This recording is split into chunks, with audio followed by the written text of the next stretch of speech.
227 days at sea and one Bengal tiger. Hi, audience. Hi, audience. Hi, audience. Hi, audience. Hi, audience. This. This.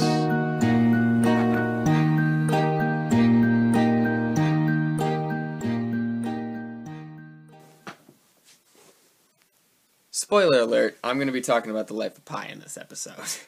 If you don't already know that with the 227 days bit.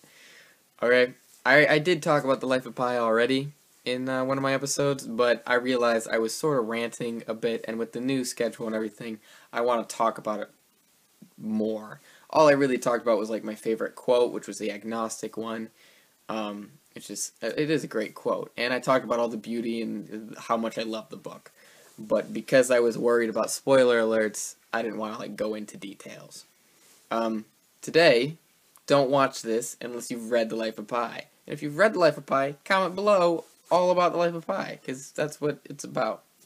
Now, I've read it, and if you've watched another video, and if you just listened to me 5 seconds ago, I love the book. But there are obviously certain parts that I like the most. And there's more meaningful parts and all that kind of stuff, right? So, the whole book, kid from India lives at a zoo, by the way. Amazing childhood. That would be awesome to live in a zoo your whole childhood. This tail right here, this is my cat, by the way, if you didn't know. Which you didn't, but that's my cat. Get out of the way.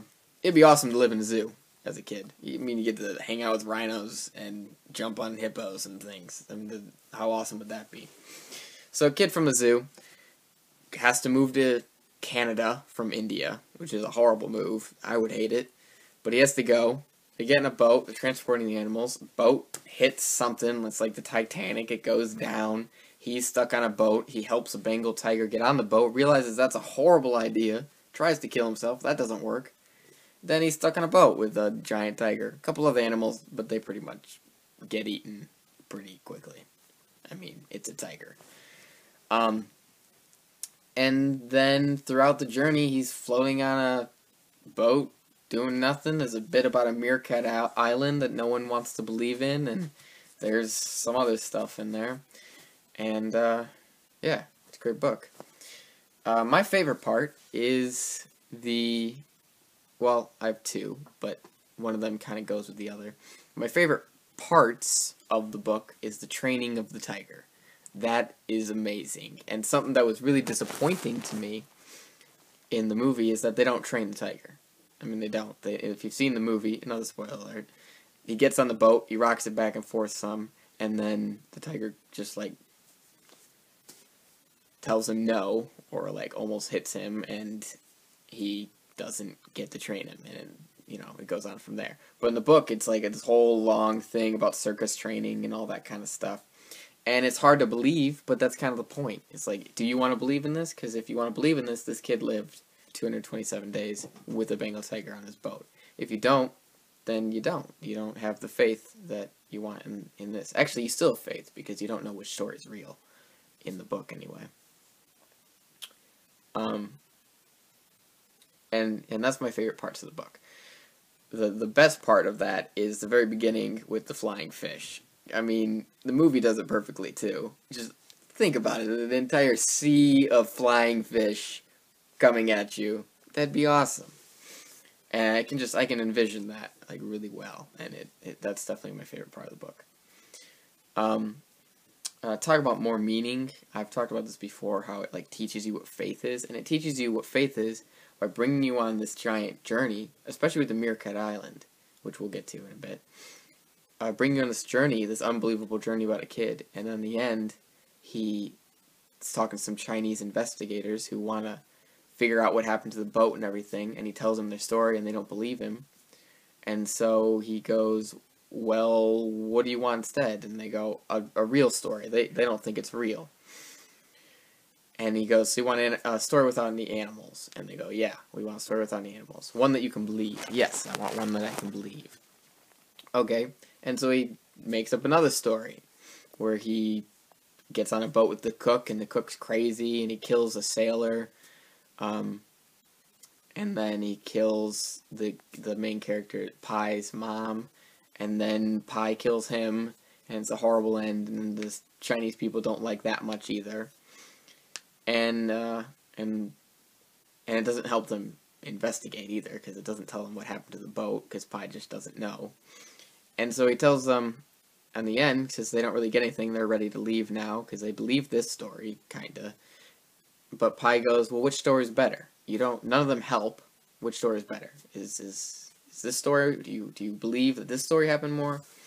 Or do you like this story more, with the more factual evidence? The more believable story, do you believe that one instead? And they go, well, I like the animal one. And that teaches you what real faith is.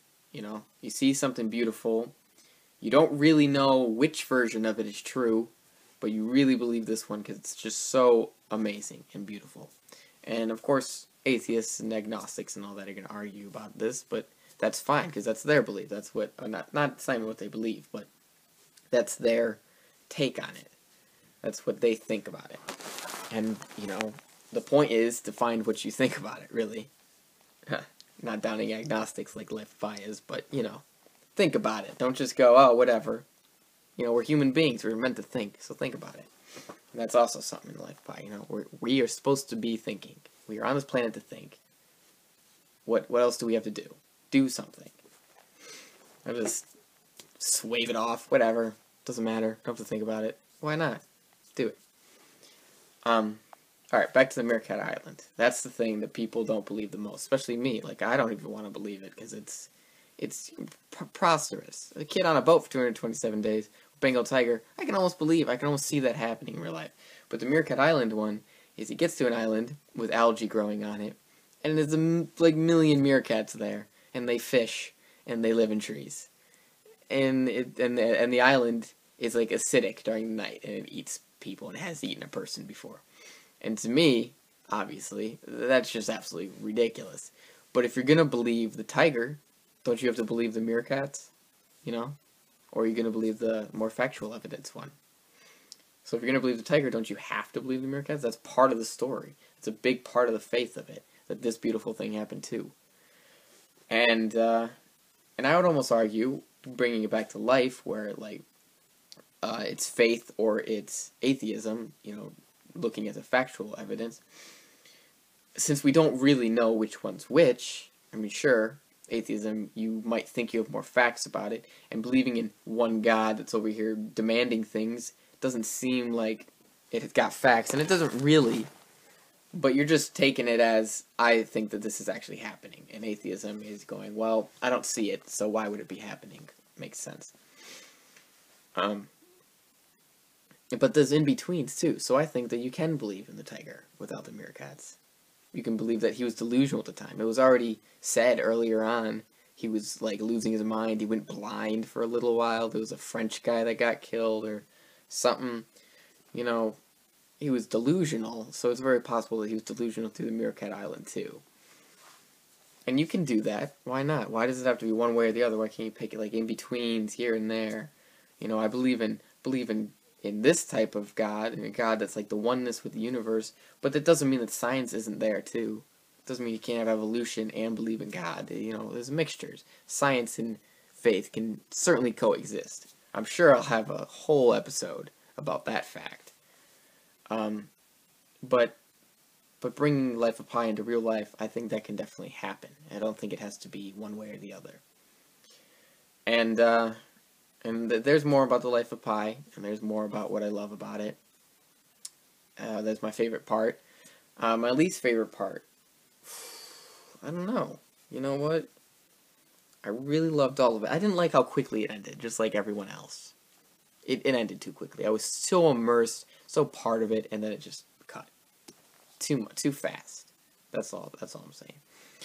Too fast. But, that's Life of Pi. There's some more bits on it. I hope you enjoyed. I hope you read it, and I hope you're commenting about it, because it's a great book. And if you really don't like it, tell me why you didn't like it. That's the point. So, That's it. I think we're going to talk about another book.